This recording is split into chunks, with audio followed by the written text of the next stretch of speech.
Shalom, selamat sore ibu-ibu yang terkasih di dalam Tuhan Yesus Kristus. Bersyukur sore hari ini kita masih diberikan kesempatan untuk kita boleh mengikuti ibadah meskipun secara online. Sungguh bersyukur atas setiap penyertaan Tuhan selama seminggu ini dalam kehidupan kita. Bila kita mau belajar dari Raja Daud yang menyerahkan hidupnya supaya Tuhan memimpin dalam kehidupannya. Karena ketika kita menyerahkan untuk Tuhan memimpin hidup kita pasti akan berhasil. Mari kita angkat pujian, Yesus pimpinlah aku.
Ibu-ibu, mari kita berdoa terlebih dahulu sebelum kita lanjutkan ibadah kita.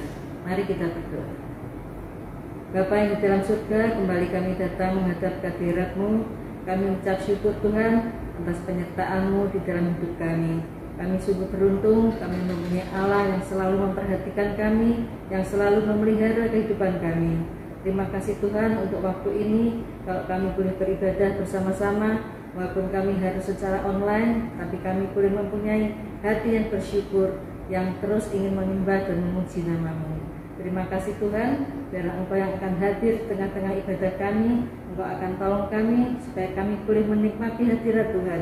Kami boleh menyapa Tuhan lewat pujian dan kebenaran firman Tuhan yang akan disampaikan oleh hamba-Mu. Di dalam nama Tuhan Yesus kami berdoa dan bersyukur. Haleluya, amin.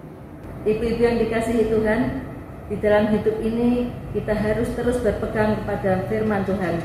Kita harus fokus pada Tuhan. Di dalam menjalani apapun, kita andalkan Tuhan. Kita tidak boleh dengan kekuatan kita sendiri, tapi kita terus minta pimpinan Tuhan. Mari bersama-sama kita naikkan pujian, Tuhan pegang pimpinan. Ku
ibadah kita pada sore hari ini. Tuhan juga rindu untuk kita dengar firman Tuhan, dengar apa yang menjadi isi hatinya. Mari kita mempersiapkan hati kita. Kita minta hikmat daripada Tuhan untuk kita bisa mengerti apa yang menjadi isi hati Tuhan. Mari persiapkan hati kita untuk dengar firman Tuhan. Kita akan pujian Tuhan Allah hadir.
Kita juga boleh hari ini mau belajar firman Tuhan. Kita boleh dengar firman Tuhan yang akan menjadi pedoman dalam kehidupan setiap kita, petunjuk Tuhan untuk kita lakukan dalam keseharian kita. Hari ini kita akan merenungkan firman Tuhan dengan tema belajar berkomunikasi. Mari kita berdoa bersama-sama terlebih dahulu sebelum kita merenungkan firman Tuhan.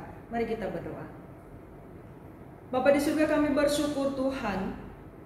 Pertolongan Tuhan ada selalu dalam kehidupan kami, pribadi lepas pribadi. Kasih Tuhan selalu ada di dalam keluarga kami, dalam relasi kami dengan anggota keluarga kami, anggota keluarga gereja kami. Kami bersyukur Tuhan.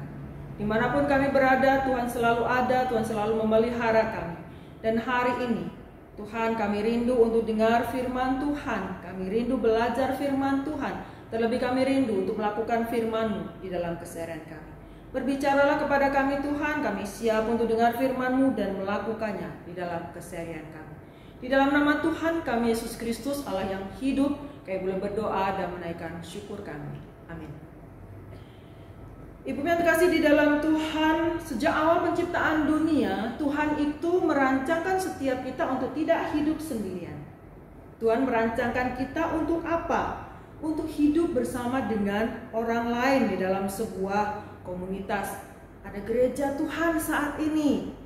ada keluarga, ada tempat pekerjaan kita. Ya, firman Tuhan di dalam Efesus 2 ayat 19 berkata demikian. Demikianlah kamu bukan lagi orang asing dan pendatang, melainkan kawan sewarga dari orang-orang kudus dan anggota keluarga Allah. Perhatikan kata terakhir, anggota keluarga Allah. Ya saudara kasih dalam Tuhan, Tuhan merancangkan kita menjadi sebuah komunitas. Sejak menerima Tuhan Yesus Kristus dalam kehidupan kita, maka setiap kita dikatakan adalah anggota daripada keluarga Allah. Ya, yang oleh Paulus digambarkan sebagai bagian tubuh Kristus yang saling membutuhkan satu sama yang lain. Kamu semua adalah tubuh Kristus dan kamu masing-masing adalah anggotanya. Lihat, ya kita saling membutuhkan di dalam sebuah komunitas. Sehingga saudara, di dalam sebuah komunitas itu kita membutuhkan satu hal supaya apa? Komunitas itu bisa berjalan dengan baik. Ya, komunikasi. Butuh untuk berkomunikasi. Apa itu komunikasi? Ya, saudara, dengan berkomunikasi kita itu dapat menyampaikan apa yang kita rasakan. Kita merasa apa, kita pingin apa, kita berharap apa. Kita bisa melakukannya dengan cara itu tadi, berkomunikasi. Dan berkomunikasi itu juga sebaliknya kita bisa mengerti. Kita bisa mengetahui apa sih yang diharapkan oleh sahabat saya. Apa sih yang diharapkan, diinginkan, dirasakan oleh sahabat-sahabatku, orang di sekitarku. Saudara, sehingga apa? Ketika kita bisa saling itu tadi, aku ingin didengar dan aku bisa mendengar apa yang menjadi harapan orang itu. Saudara kasih dalam Tuhan, kita bisa tumbuh bersama-sama dan kita bisa mengambil sikap yang tepat di dalam komunitas kita itu. Saudara kasih dalam Tuhan, sebagai dasar firman Tuhan saya akan bacakan bagi kita sekalian dari Nehemia pasal 2 ayat 1 sampai dengan 5, kemudian kita lompat ayat 17 sampai dengan ayat yang ke-18. Saya akan bacakan bagi kita sekalian. Pada bulan Nisan tahun ke-20 pemerintahan Raja Artasasta, ketika menjadi tugasku untuk menyediakan anggur, ini Nehemia ngomong, aku mengangkat anggur dan menyampaikannya kepada raja, karena aku kelihatan sedih yang memang belum pernah terjadi di hadapan raja. Perhatikan ini. Bertanyalah ia, sang raja itu, kepadaku, mengapa mukamu muram walaupun engkau tidak sakit? Sang raja bertanya, engkau tentu sedih hati. Lalu aku menjadi sangat takut. Jawabku kepada raja, hiduplah raja untuk selamanya. Bagaimana mukaku tidak akan muram kalau kota tempat pekuburan nenek moyangku telah menjadi reruntuhan dan pintu-pintu gerbangnya habis dimakan api. Ayat yang keempat. Lalu kata raja kepadaku, jadi apa yang kau inginkan? Maka aku berdoa kepada Allah semesta langit. Kemudian jawabku kepada raja, jika raja menganggap baik dan berkenan kepada hambamu ini, utuslah aku ke Yehuda, ke kota pekuburan nenek moyangku, supaya aku membangunnya kembali. Ayat 17 kita lompat. Berkatalah aku kepada mereka, kamu lihat kemalangan yang kita alami, yakni Yerusalem telah menjadi reruntuhan dan pintu-pintu gerbangnya telah terbakar. Mari, ayo, mari kita bangun kembali tembok Yerusalem supaya kita tidak lagi dicela. Ayat 18. Ketika ku beritahukan kepada mereka, ini Nehemia ngomong, betapa murahnya tangan Allahku yang melindungi aku dan juga apa yang dikatakan raja kepadaku, berkatalah mereka, kami siap untuk membangun. Ya, kami siap untuk membangun. Dan dengan sekuat tenaga mereka mulai melakukan pekerjaan yang baik itu. Saudara kasih di dalam Tuhan, di dalam proses mengerjakan dan menyelesaikan pembangunan kembali tembok Yerusalem yang dikatakan sudah runtuh dan menjadi puing-puing, hancur. Nehemia itu menerapkan komunikasi yang baik. Menerapkan komunikasi yang baik kepada seluruh orang-orang yang di sekitarnya. Ya, itu yang dilakukan. Dan kita akan belajar dari teladan Nehemia itu di dalam membangun sebuah komunikasi yang baik, yang kita bisa terapkan di dalam lingkungan keluarga kita, ataupun di mana kita berada, entah gereja kita, entah tempat pekerjaan kita. Pertama saudara, kita belajar untuk apa? Belajar tentang menghargai. Di dalam komunikasi kita butuh saling menghargai. Coba kita perhatikan Nehemia 2 ayat yang kelima. Demikian berkata, kemudian jawabku kepada raja, jika raja menganggap baik dan berkenan kepada hambamu ini, utuslah aku ke Yehuda, ke kota pekuburan nenek moyangku, supaya aku membangunnya kembali. Saudaraku, pada saat itu Nehemia bekerja sebagai juru minum Raja Artasasta I di Persia. Dan Nehemia itu dia menunjukkan rasa hormat serta menggunakan kata-kata yang sopan, ya. Ketika dia ngomong kepada sang raja dan memberi jawab tentang pertanyaan raja tadi. Ya, mengapa dia terlihat muram? 2. Bertanyalah ia kepadaku, mengapa mukamu muram? Walaupun kau tidak sakit, engkau tentu sedih hati. Lalu aku menjadi sangat takut. Ya, sang raja bertanya kepada Nehemia, kenapa mukamu muram? Kenapa engkau kelihatan sedih ya? Meskipun kau tidak sakit. Sang raja bertanya. Saudara, Nehemia itu menjawab pertanyaan sang raja tidak menggunakan kata-kata yang kasar, tajam, dan menusuk. Misalnya, dia tidak berkata begini, lah masa kamu tidak tahu, wahai raja yang agung, raja yang besar, tembok kota bangsaku itu hancur. Ya tentu saja aku menjadi sangat-sangat sedih. Aku menjadi sangat-sangat berduka. Dasar kamu ya, raja tidak pengertian. Oh saudara, dia tidak berkata demikian. Dia tidak menggunakan kata-kata yang kasar meskipun hatinya sedang hancur. Dia menggunakan kata yang lembut. Jika raja menganggap baik. Jika raja menganggap baik dan berkenan kepadaku. Ya saudara, itulah sikap saling menghargai. Nehemia ngomong dengan baik. Nehemia juga menghargai sang raja meskipun itu berada tempat dia di pembuangan. Dia dibuang ke tempat Raja Artasasta tadi. Saudara, sikap saling menghargai di dalam membangun komunikasi itu harus kita lakukan, kita kerjakan, kita tanamkan di dalam keseharian kita. Kenapa saudara? Kenapa hal itu harus kita lakukan? Karena pada prinsipnya saudara, ibu-ibu terkasih, manusia itu ingin apa? Ingin dihargai. Sang raja tadi menghargai Nehemia. Dan Nehemia itu pun menghargai sang raja. Terlihat dari apa? Cara mereka komunikasi sangat baik, sopan. Tidak semena-mena, tidak marah, dengan tidak emosi. Ya saudara, bahkan ketika kita mengkritik seseorang pun dalam komunikasi yang baik, kita menyampaikan dengan bahasa yang baik, bukan dengan bahasa yang kasar. Lakukan dengan apa? Dengan sopan. Karena orang lain pun butuh untuk kita hargai. Saudara, pernahkah kita perhatikan bahwa cara kita menegur, cara kita menasehati, cara kita bertanya kepada orang lain itu sangat menentukan tanggapan yang akan diberikan orang lain kepada setiap kita. Sebagai contoh saudara, jika seseorang ditegur dengan suara yang lembut, dia akan menjawab dengan lembut juga. Namun ketika dia diteriaki, dia akan menjawab dengan nada yang sama. Ini penting saudara diterapkan di dalam kehidupan keluarga. Misalnya begini.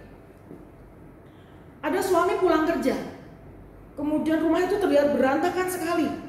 Istrinya masih kucel, masih pakai daster, belum rapi. Lalu si suami dengan keras berkata, "Ma, bagaimana ini? Rumah kenapa berantakan sekali? Papa itu kerja banting tulang dengan sepenuh hati, berangkat pagi, pulang malam, berangkat lagi, tidak kenal lelah. Tetapi kenapa ketika papa pulang, Mama sambut papa ini dengan apa? Dengan wajah kucelmu itu, rumah berantakan. Bagaimana sih kamu cara ngatur rumah? Bla bla bla bla bla dan seterusnya." Ibu-ibu yang terkasih dalam Tuhan, kira-kira bagaimana respon ibu-ibu atau para istri dengan kejadian seperti ini?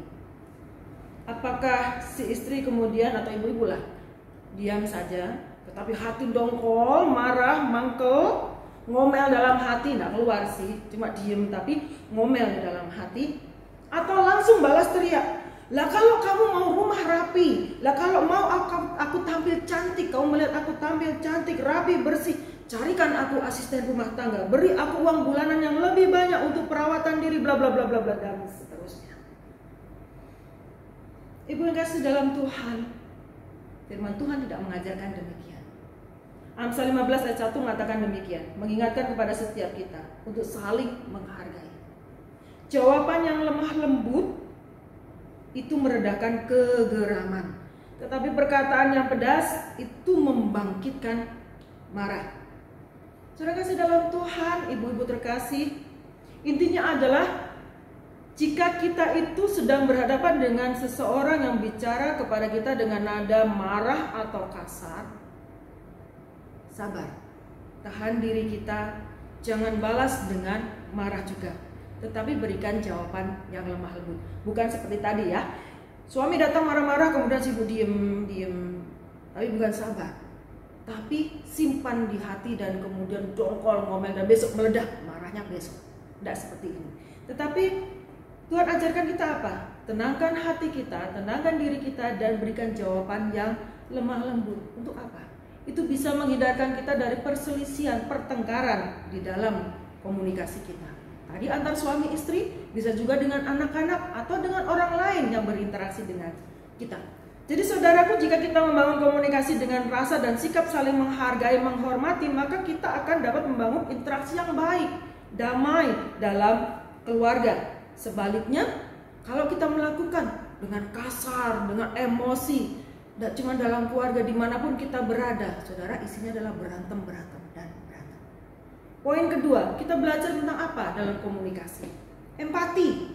Ya, apa yang dimaksud dengan empati? Itu kemampuan kita untuk menempatkan diri kita pada situasi dan kondisi yang sedang dihadapi oleh orang lain.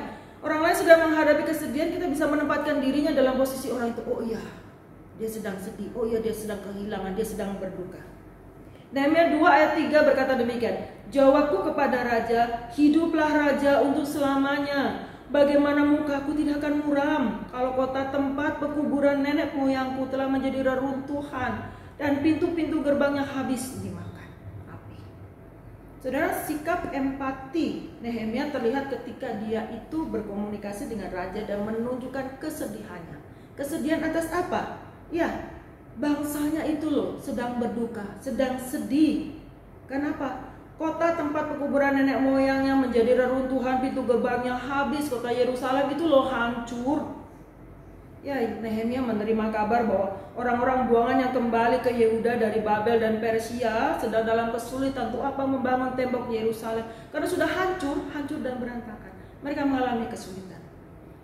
Saudara, dalam hal ini meskipun Nehemia berada jauh dari tanah kelahirannya, ada di dalam pembuangan di Persia, tetapi dia turut merasakan, iya, bangsaku bersedih. Aku bisa merasakan kesedihan itu. Aku merasakan kehancuran itu yang dirasakan oleh bangsaku. Saudara kasih di dalam Tuhan, kita belajar untuk berempati dengan kondisi orang lain. Saudara, raja dapat melihat dan merasakan empati Nehemia terhadap bangsanya, dan perhatikannya pasal 2 ayat yang keempat Nehemia. Lalu kata raja kepadaku, jadi oke, bangsamu, tembok kotanya hancur, jadi apa yang kau inginkan? Sang raja bertanya. Maka aku berdoa kepada Allah semesta langit dan seterusnya. Saudara, komunikasi yang saling menghargai kemudian disertai dengan empati ini mendorong raja untuk apa? Membantu Nehemia. Tidak kemudian, itu bangsamu sendiri, terserah kamu. Atau kamu juga dibuang ke dalam bangsaku. Tidak. Perasaan itu saudara juga dimiliki oleh sang raja. Komunikasi yang saling menghargai disertai dengan empati mendorong raja untuk apa? Membantu Nehemia di dalam mewujudkan pelayanan, mewujudkan kerinduannya itu. Ya saudara, rasa empati itu memampukan kita untuk apa? Menyampaikan pesan dengan cara dan sikap yang mudah diterima oleh orang lain. Misalnya, saudara, bagaimana sikap orang tua ketika misalnya melihat anaknya pulang sekolah wajahnya muram, ditekuk begitu ya, sedih, kelihatan sangat-sangat sedih karena gagal mendapatkan nilai yang bagus dalam satu mata pelajaran. Bagaimana respon kita? Kita bisa berkata, ya, mama juga merasakan kesedihanmu, mama juga tahu kamu sedih, kamu tidak suka dengan nilaimu yang kurang memuaskan. Tidak apa-apa, yuk belajar lagi ya. Belajar lagi supaya berikutnya kamu bisa mendapatkan nilai yang bagus. Mama bisa tolong kamu, mama bisa temani kamu, atau kamu butuh orang untuk menolong kamu, ada les, mama bisa carikan. Apa yang bisa mama bantu? Mama juga merasakan kesedihan. Saudara, kita bisa menerapkan hal ini ya di dalam peristiwa-peristiwa yang lainnya. Kita bisa melihat respon positif dari peristiwa itu ya. Kita bisa merespon dengan positif. Kita bisa melakukan hal yang baik. Ketika orang lain mengalami hal yang tidak menyenangkan, kita bisa merespon dengan tepat. Bukan kemudian melakukan hal-hal yang membuat orang itu semakin bersedih. Misalnya, kalau ada orang yang gagal ya jangan dimarahi. Wah, syukurin kamu karena ini bla bla bla bla bla. Udah demikian. Atau ketika orang sedang berduka, sedang sedih, sedang kehilangan, ya jangan diremehkan. Kemudian kita berkata, halah semua orang kan juga meninggal nanti, semua orang juga merasakan kesedihan itu, nggak cuma kamu toh. Nah, demikian. Kita bisa berkata, ya aku turut merasakan kehilanganmu. Tuhan akan menolong kau, Tuhan akan berikan kekuatan kepadamu. Saudara kasih dalam Tuhan, mari kita belajar untuk empati, merasakan apa yang menjadi kesedihan, merasakan apa yang dirasakan oleh orang lain, sehingga kita bisa bertindak, kita bisa merespon dengan baik. Yang ketiga, belajar komunikasi dengan baik. Kita perlu belajar untuk berkomunikasi dengan jelas dan terbuka. Ya, saudara, selain pesan harus jelas, terbuka, dan dapat dimengerti dengan baik, ya, itu harus kita lakukan. Kita juga harus bicara apa? Yo, ojo disimpan-simpan, ya. Jangan kita rahasia, misalnya seperti itu. Sehingga orang apa? Bertanya-tanya. Atau kita memakai lambang-lambang tertentu ketika kita ngomong, sehingga orang tidak ngerti apa sih maksudnya ini, kamu ngomong apa sih? Sehingga orang salah tafsir. Bisa juga terjadi hal yang demikian. Orang salah tanggap dan kemudian merespon dengan salah juga. Misalnya saudara, seperti ini. Satu kali ada seorang ibu itu sedang memasak. Dia sedang memasak dengan sibuk di rumah, di dapurnya. Tiba-tiba anak perempuannya lewat, gitu ya. Lewat dan kemudian terburu-buru sambil menenteng tas. Si ibu bertanya ketika melihat anaknya lewat sekilas sambil membawa tas dengan terburu-buru. Si ibu bertanya, mau kemana? Si ibu bertanya demikian. Ini loh masakan mama sudah selesai, siap dimakan. Yuk makan. Mau kemana kok buru-buru? Saudara, si anak menjawab dengan berteriak dan sambil lalu, ya ma, ntar saja, ntar saya beritahu. Buru-buru nih. Ntar saya beritahu nanti ya. Ini buru-buru nih. Sambil lalu dia ngomong begitu. Saudara, ada sesuatu yang dirahasiakan dan info itu nggak jelas karena disampaikan sambil lalu, sambil lari gitu ya. Hasilnya apa saudara? Mama ngomel dan loh, kok malah rahasia-rahasiaan ini? Anakku mau kemana? Ini masakan sudah mateng, udah selesai, dia kok malah mau beli tahu. Nah, saudara, si anak memang suka makan tahu petis gitu ya. Ada satu makanan namanya tahu petis. Nah, saudara, mamanya salah tanggap, dia curiga, loh anak mau kemana buru-buru bawa tas. Karena anaknya berkata apa? Ya ma, nanti saya beritahu menjadi beli tahu, beda kan? Saudara kasih dalam Tuhan, info itu harus disampaikan dengan jelas, terang, tidak sembunyi-sembunyi. Mari kita perhatikan apa yang dilakukan oleh Nehemia ketika menyampaikan maksudnya untuk pembangunan tembok Yerusalem kepada orang Israel. Ayat 17 dan 18. Berkatalah aku kepada mereka, kamu lihat kemalangan yang kita alami, yakni Yerusalem telah menjadi reruntuhan dan pintu-pintu gerbangnya telah terbakar. Mari kita bangun kembali tembok Yerusalem supaya kita tidak lagi dicela. Ya, dia menunjukkan fakta apa yang terjadi dan kemudian ada ajakan dengan jelas. Faktanya seperti ini, kamu lihat kemalangan yang kita alami, bla bla bla bla, tembok Yerusalem hancur dan seterusnya. Kemudian dia mengajak melakukan sesuatu, jelas infonya ya. Mari kita bangun kembali. Ini tembok hancur, tembok rusak, bangsa kita perlu ada tembok di sekeliling kota. Apa yang kita lakukan? Ya, kita harus membangunnya. Ada hal yang jelas untuk dilakukan. Ayat 18. Ketika aku beritahukan kepada mereka betapa murahnya tangan Allahku yang melindungi aku dan juga apa yang dikatakan raja kepadaku, berkatalah mereka, kami siap untuk membangun, dan dengan sekuat tenaga mereka mulai melakukan pekerjaan yang baik. Saudara kasih dalam Tuhan, di sini kita bisa melihat Nehemia itu menyampaikan pesannya secara jelas dan terbuka. Pesan dan ajakannya itu jelas disampaikan kepada orang-orang masyarakat Yerusalem. Pasal 2 ayat 17, untuk apa? Membangun kembali tembok. Saudara kasih dalam Tuhan, pesan yang jelas disampaikan oleh Nehemia itu menggerakkan hati orang-orang untuk apa? Ikut ambil bagian di dalam pembangunan tembok Yerusalem. Saudara, dan bukan malah salah tanggap, lah kamu pasti mau ngerjain kita, lah malah kamu menyuruh-nyuruh kita. Nah, tapi dia menyampaikan, ini loh faktanya seperti ini, mari kita lakukan ini. Ada komunikasi yang jelas. Ya, saudara kasih dalam Tuhan, di atas semua itu, apa yang harus kita lakukan? Kita harus menghargai orang lain dalam komunikasi. Kita harus menaruh empati kepada orang lain. Kita harus belajar untuk berkomunikasi dengan jelas, tidak sembunyi-sembunyi, tidak ada pesan-pesan yang tersembunyi dan sebagainya yang buat orang lain kemudian salah tafsir. Ya saudara, ada satu hal penting lagi untuk membangun komunikasi yang sehat. Di atas semua itu kita belajari apa yang harus kita lakukan sebagai anak Tuhan. Kita juga harus punya relasi yang baik dengan Tuhan. Selain kita harus berusaha untuk membangun komunikasi yang baik dengan orang sekitar kita, tetapi kita juga di atas semua itu kita harus punya relasi yang baik dengan Tuhan. Bagaimana kita membangun relasi yang baik dengan Tuhan? Ya saudara, kita harus apa? Berdoa, kita harus membaca Alkitab, kita harus beribadah. Itulah cara kita membangun relasi yang baik dengan Tuhan. Ketika kita punya relasi yang baik dengan Tuhan, maka kita juga akan bisa belajar untuk membangun relasi komunikasi yang baik dengan sesama kita. Ya, kita berdoa, kita bisa bercerita kepada Tuhan, menyampaikan isi hati kita kepada Tuhan. Dan Tuhan juga bisa berbicara kepada kita melalui pembacaan Alkitab kita. Ibadah kita itu sebagai pujian, penyembahan kita, membangun relasi komunikasi dengan Tuhan. Ya saudara kasih dalam Tuhan, ketika kita punya relasi yang baik dengan Tuhan, maka Tuhan akan menolong kita.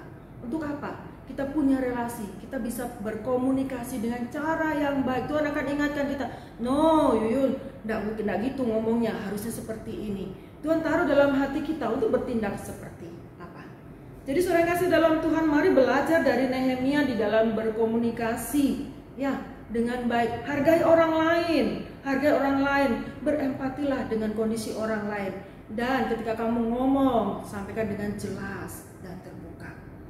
Dan biarlah kiranya Tuhan yang akan menolong kita, mengingatkan kita selalu untuk bagaimana kita bisa berkomunikasi dengan baik dengan sesama kita. Bisa kita praktekkan dalam kehidupan keluarga kita, ataupun di dalam keluarga gereja kita, ataupun di mana kita berada. Sehingga saudara, apa yang kita lakukan, hidup kita Tuhan tempatkan di mana, itu bisa menjadi berkat bagi sesama kita. Amin. Mari kita berdoa. Bapa di surga, kami bersyukur Tuhan. Hari ini kami belajar firman Tuhan, Tuhan ingatkan kami untuk kami boleh membangun komunikasi yang baik dengan sesama kami. Kami belajar menghargai orang lain, tidak semena-mena. Kami belajar berempati dengan orang lain, merasakan, turut menempatkan diri dalam posisi orang lain. Ketika mereka susah, kami juga merasakan kesusahan itu. Sukacita itu kami juga merasakannya. Dan kami belajar untuk ngomong, berbicara, bertindak dengan jelas, supaya apa, orang tidak menjadi salah tanggap dengan kami. Terima kasih Tuhan, dan ajarkan kami untuk membangun relasi yang baik dengan Tuhan melalui doa kami, baca Alkitab, dan ibadah kami. Sehingga Tuhan, hidup kami punya relasi yang baik, komunikasi yang baik dengan Tuhan dan juga dengan sesama kami. Tolong kami Tuhan, mampukan kami untuk melakukan firman-Mu di dalam keseharian kami. Di dalam nama Tuhan kami Yesus Kristus Allah yang hidup, kami boleh berdoa dan menaikkan syukur kami. Amin. Kita yakin dan percaya kita punya Allah yang penuh kuasa, yang akan selalu melindungi kita menghadapi dunia ini dengan segala percobaan yang kita alami. Mari kita mau selalu mengandalkan Tuhan, membuat Dia menjadi pelindung kita menghadapi dunia ini. Mari kita naikkan pujian, oh Tuhan, pimpin jalan.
kita akan tundukkan kepala kita akan berdoa bersama-sama.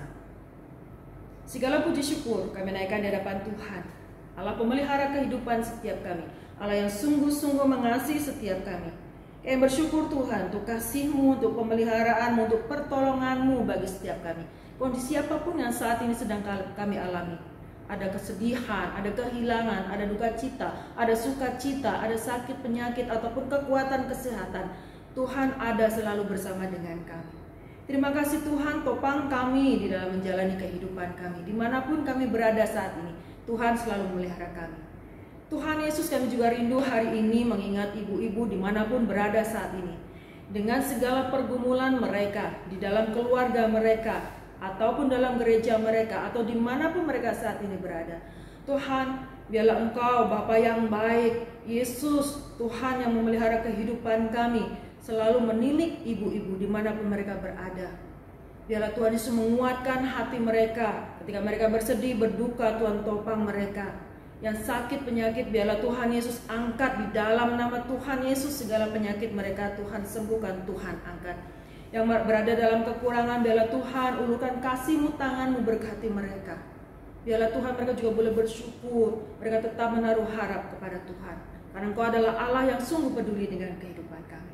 Terima kasih Tuhan Yesus, terima kasih iman kerohanian kami, anak-anak Tuhan dimanapun berada. Tuhan Yesus biarlah semakin bertumbuh, ada proses dalam kehidupan kami. Biarlah Tuhan tolong kami, iman kami semakin bertumbuh di hadapan Tuhan, dan semakin cinta Tuhan, dan Kau dapati kami setia sampai akhir hidup kami. Terima kasih Tuhan Yesus untuk bangsa dan negara kami. Topang bangsa dan negara ini Tuhan, setiap permasalahan yang ada, Bapa Engkau campur tangan di dalamnya, sehingga setiap program yang diterapkan, yang dirancangkan oleh para pemimpin kami, sungguh-sungguh itu untuk kesejahteraan rakyat Indonesia. Terima kasih Tuhan, berikan mereka juga roh yang takut akan Tuhan, supaya mereka sungguh-sungguh bekerja, sungguh-sungguh meneliti, sungguh-sungguh mengerjakan segala sesuatu tugas tanggung jawab mereka dengan baik demi kesejahteraan bangsa ini. Terima kasih Tuhan Yesus, terima kasih. Dan sekali lagi Tuhan, kami rindu untuk virus corona ini semakin lama semakin hilang Tuhan. Dan kami mendapatkan kesegaran kesehatan yang sempurna daripada Tuhan. Kami juga tetap Tuhan menjaga kesehatan kami dengan protokol kesehatan yang kami terapkan sehari-hari. Terima kasih Tuhan Yesus, terima kasih Kau menilik hati masing-masing ibu saat ini yang ada di rumah mereka masing-masing dengan pergumulan, dengan kesusahan, dengan tanggung jawab, dengan apapun beban kehidupan mereka. Kau akan menjawab kerinduan hati mereka sesuai dengan waktu dan kehendak Tuhan. Kami serahkan kerinduan hati ini Tuhan ke dalam tangan Engkau, jawablah sesuai dengan waktu dan kehendak-Mu. Terima kasih Tuhan, di dalam nama Tuhan kami Yesus Kristus, Allah yang hidup, kami boleh berdoa dan menaikkan syukur dan permohonan kami. Mari ibu-ibu kita arahkan hati kita kepada Tuhan, dan kita mau terima berkat daripada Tuhan. Kasih karunia, damai, sejahtera, pemeliharaan, perlindungan yang sempurna daripada Allah Bapa, kasih cinta daripada Allah Roh Kudus, penghiburan kekuatan daripada Allah Roh Kudus selalu ada bersama-sama kita semua, mulai dari sekarang sampai selama-lamanya. Amin. Bapa, terima kasih.